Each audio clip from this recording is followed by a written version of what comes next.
All right, I thought I would do a little updated Lightroom tutorial for you. Just kind of the basics of getting started with Lightroom and what you can do to your photos to make them look good. So first thing you want to do is open Lightroom, and when that loads, you can see I have a folder over here called LR. That's where I dumped some photos in that I'm going to play with. So you want to make sure you have your photos together, whether they're on a flash drive or in a folder or in a jump drive or whatever, that you're going to want to import them into Lightroom. So first thing, when Lightroom comes up, this is what it looks like. And this is your toolbar up there, so you can hide it. That can also push T and it'll move your toolbars in and out. Anyways, so you have your catalog here, which has all your photographs that are in Lightroom, any synced ones and such, and then your collections, which I have collections here so that when I'm kind of culling through my photo shoot photos, I can grab them and dump them into my different edit me's, and then different ones that I want to black and white, and teasers I want to post. And then this is my Lightroom mobile presets so I sync some of my presets on Lightroom. I sync them with the app on my phone, so I can use some of my presets on my phone. Kind of a hack. Anyways, okay, so first thing you want to do is you want to import your photos. I shoot in RAW, so it gives me a little bit more options for when I'm editing. If you don't shoot in RAW, that's totally fine. You can edit in JPEG as well. RAW gives you a little bit more depth and layers for what you can do in Lightroom. So I'm going to go down here to import, and then I'm going to go make sure it's under Mooney, go to desktop, and then I'm going to go to LR. Here's some 5 photos I got to play with, and I'm going to hit import. And there they come in my previous imports, and I can make the thumbnails down here bigger or smaller for what I'm going to work with. Okay, so now when I want to edit, what I do is any photos that I want to edit when I'm culling through, I drag them down to one of my collections here. So I'm going to actually hit Command A on a Mac and select all of them and dump them into Edit Me too, so I know these are the ones I want to edit. Okay, so now I will double click, and this brings me to a larger version of the picture, and I can zoom in and pan around and stuff up here in my navigator. But if I want to start actually editing this photo, I need to go up into the developer mode. So I click develop, and it kicks me over there, and this is where you're going to really do whatever you want to jazz up your photo. So over here is kind of all your tools that you can use to change the color and exposure and contrast and highlights and clarity and all that good stuff. You have a crop tool, you have spot removal and a clone tool. I don't really use those. And then I use brushes a lot. So I'm going to kind of go over those 3 ones here. I'm going to ignore the ones there with red eye and that kind of stuff, just because, I don't really play with them, but you can if you want.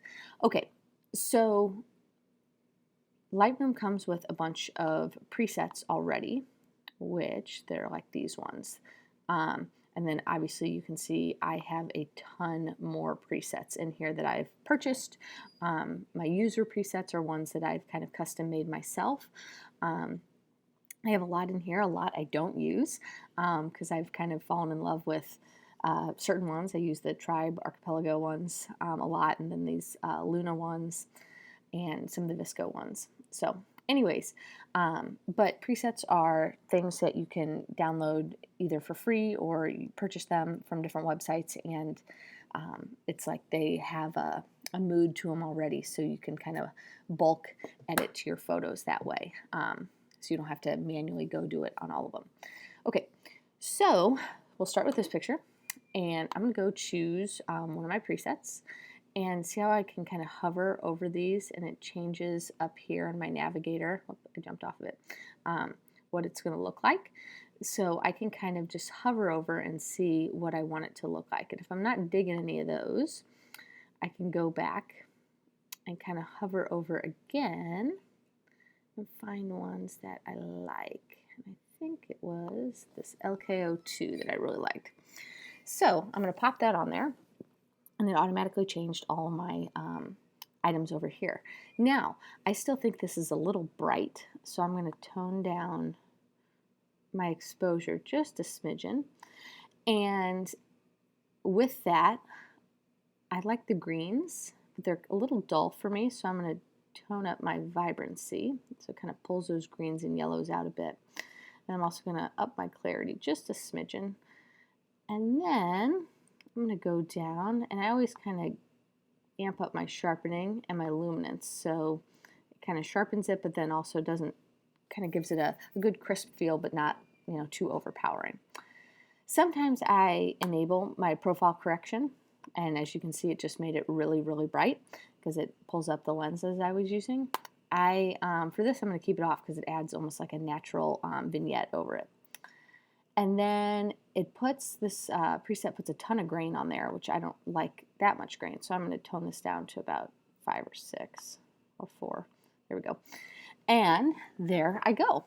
And so what's cool is then I can go up here, and if I wanted to crop it in just a smidgen, I can.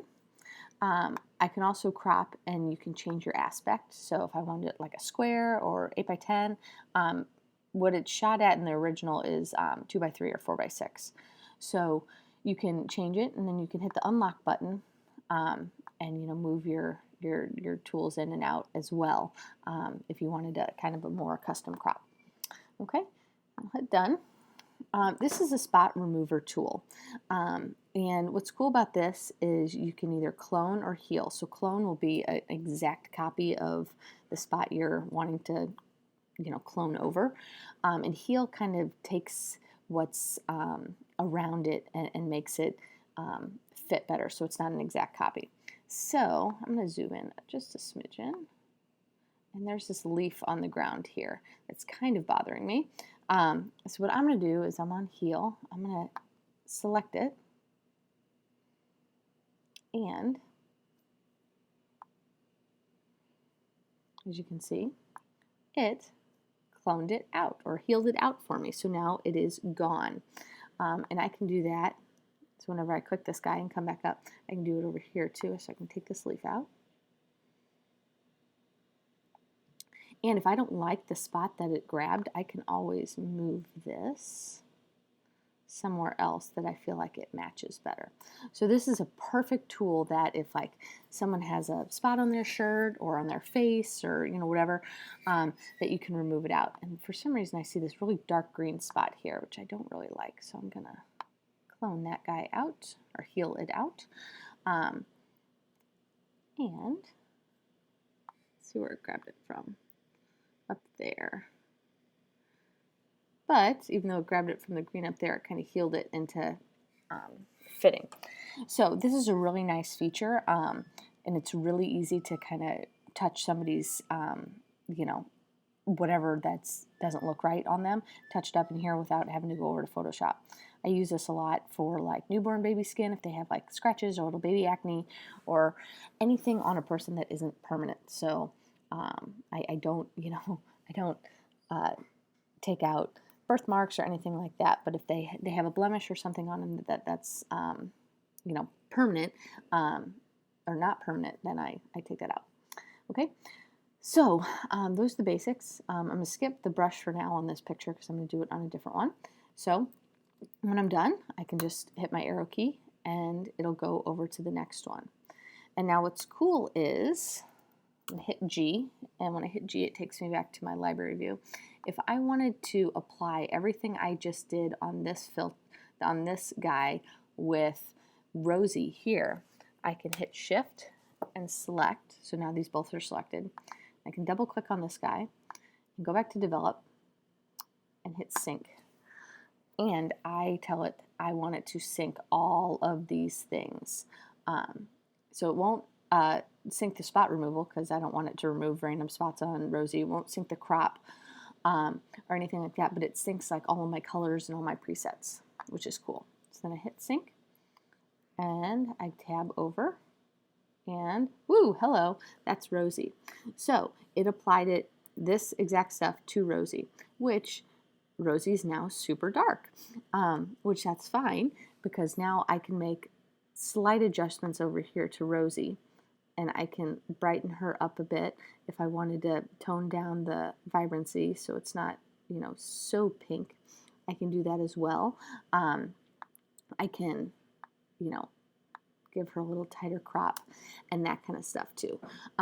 So, you know, that's kind of cool is you can paste your settings. So a lot of times if I take a bunch of different shots in the same position, I'll edit one and then sync all of them and then go through and just fine tune them instead of having to apply that, you know, same preset and same thing every single time. Okay, so what we're going to do is we are going to go to Patrick's picture.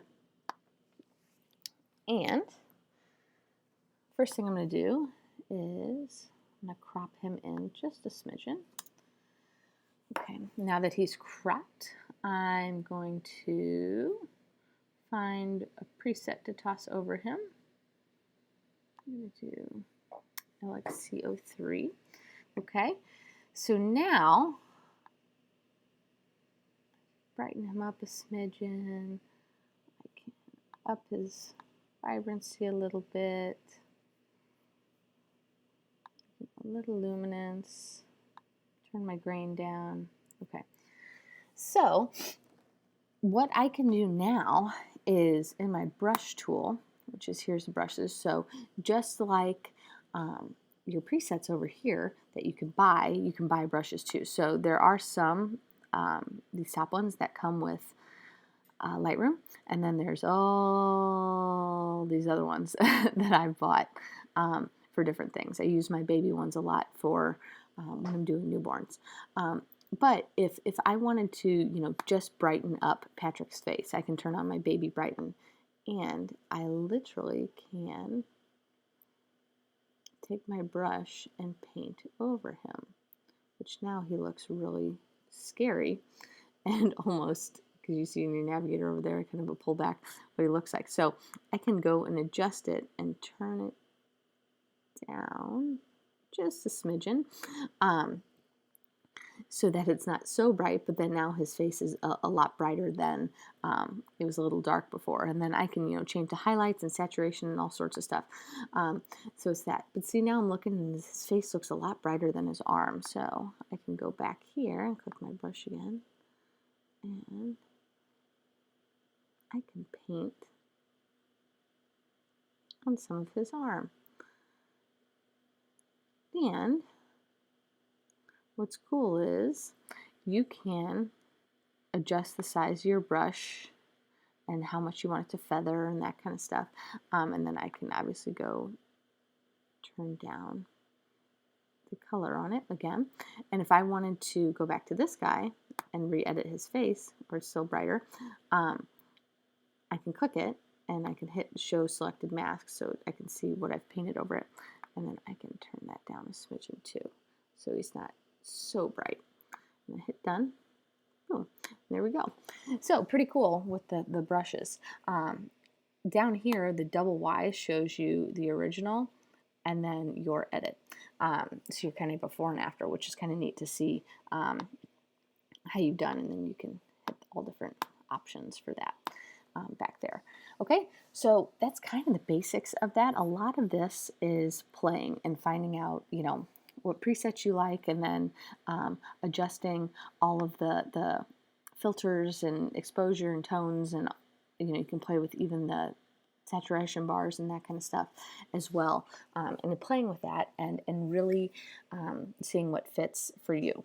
So now, what do you do when you're done with your edit? You have to export it. So I'll show you what I do. A lot of people do different things for, you know, depending on what they're using. But I'll show you what I do. So I'll take this picture of Patrick and I'll select it, and then I'll go File, Export. And then I'm going to tell it where I want it to export it. So I'm just going to tell it to put it on my desktop. and then I can give it a custom name, so I can call it Patrick. And then I can, my file settings, so this is important. So you can do JPEG, PSD, Photoshop file, TIFF, DNG, or the original. I just do JPEG because my original is a raw file. And then for what I'm delivering to my clients, I don't limit the file size. I give them the full sizes, so if they want to blow them up, that's awesome. For things that you know, I post on Facebook or the web or Instagram, I usually limit my size to about 1,500 kilobytes, which is about 1.5 megabytes. And I remove the metadata, so I don't doesn't have like my address or anything on statistics for that. And for ones that I'm posting on my social media and stuff, I turn my watermark on. And obviously I have a lot of watermarks on here. So to make a watermark is super simple. You can just hit edit watermarks and mine will come up. But they have ones on here that you can do real simple ones, just copyright your name or whatever. You know, such is the case with that. And then you can even bring in a PNG so that it's, you know, doesn't have any background, so it's just the writing like mine down here. And, you know, I can stretch it and make it big, and I can put it right in the middle of him if I wanted, and that kind of stuff as well. And then I can hit save. And I can hit save, and I can center, create a new preset there, and then I hit export. And it takes a second, but then it will export to wherever you told it to go. So again, a lot of what the exporting is playing around and finding out, you know, what works best for you. If you export a full-size file, sometimes they're anywhere from 10 to 20 megabytes. So sometimes you want to scale that back, especially if you're, you know, posting them on Facebook or Instagram and that kind of stuff. So here is what I just edited, and it's got my watermark right there across, and Patrick looking super fly, and all of that. So that's kind of the basics in and out, real easy, quick of Lightroom and kind of getting started. The biggest thing is playing and finding what works for you and finding some good presets. I love the Tribe Archipelago ones. The Greater Than Gatsby has great ones. Pretty Presets have, you know, great ones. And then there's some free ones online too that you can find and test out and see what works and make your own. Oh, I guess I should mention, if I wanted to make this edit my own, so I started with the LXC03 Tribe Archipelago one, but I, you know, added some different things for my own as well. I can hit the plus button up here, and I can call it Patrick Posing, and it'll grab all of those and it'll put it in my user presets so that I know, okay, great, so now I have Patrick Posing here, so that if I wanted to then apply that to a future preset, it grabbed everything from there and saved it. So obviously I have a ton of user presets, and I just usually name them with, you know, whatever it is to kind of jog my memory with that. So anyways, that's kind of the basics in and out of Lightroom. I hope I didn't miss anything. I'm sure I did. Yeah, so any questions, you know, shoot me a message, let me know. But yeah, play and learn and mess up and screw up and get better. And that's exactly how I started. And I am no expert, but I love taking pictures and I love editing them, and I love, you know, seeing what I can do with them. So